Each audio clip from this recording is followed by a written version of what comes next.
आपने माधव दास जी का चरित्र सुना होगा, अब सारे चरित्र तो नहीं कह पाएंगे, पर उसी बाग से ठाकुर जी चोरी किए थे कटहल। माधव दास बाबा रहते थे, तो ठाकुर जी बोले उनसे कि भाई हमको कटहल पाना है। तो माधव दास जी ने कहा तो राजा को मैं बोल देता हूं, आपके तो भक्त हैं राजा। तो कटहल पक रहा है, जगन्नाथ बल्लभ निबागा, पकहा कटहल गमकन लागा। तो ठाकुर जी जगन्नाथ जी हट कर दिए, माधव दास बाबा से हमको कटहल खाना है। तो माधव दास बाबा जी कहे कि राजा से हम कह देते हैं कटहल भेज देगा। तो ठाकुर जी नाराज हो गए, बोले अपने से भेजे नहीं तो मांगन हम क्यों जाएं। राजा को अपने से अकल होनी चाहिए थी कि कटहल हमको प्रिय लगता है, कटहल बहुत प्रिय है।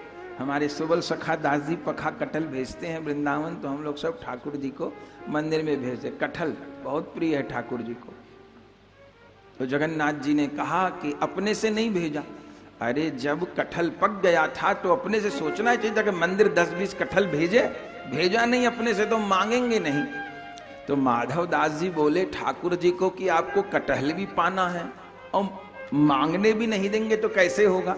तो ठाकुर जी क्या बोले, मेरा मन हो रहा है जैसे गोकुल में माखन मिश्री चुरा के खाता था, जगन्नाथपुरी में कटहल चुरा के खाऊं।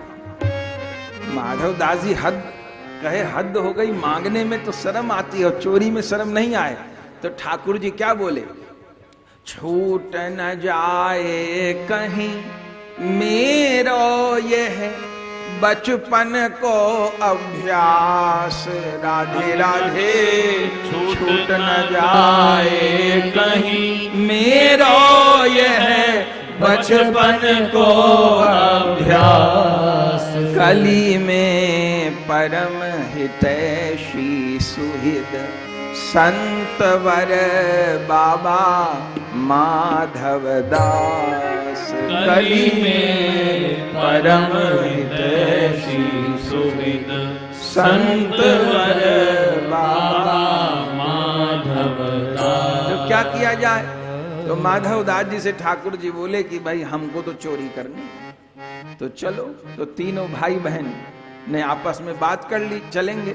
सुभद्रा जी ने कहा मैं तो तुम्हारे संग नहीं जाऊंगी चोरी में, वहां पकड़ धकड़ भी हो सकती है, मार भी पड़ सकती है, लड़की की जात कहां जाए, तो मैं तो नहीं जाऊंगी। तो भैयाओं ने कहा तू यहीं बैठ, हम लोग लेके आते हैं। सुभद्रा जी ने कहा लाओ तो मेरे लिए भी ले आना। बोले चोरी हम करें और तुझे लेके आ गए, बोले नहीं मेरे लिए भी ले आना। तो माधव दास जी कंधे पे ठाकुर जी को बिठा लिए, एक कंधे पे जगह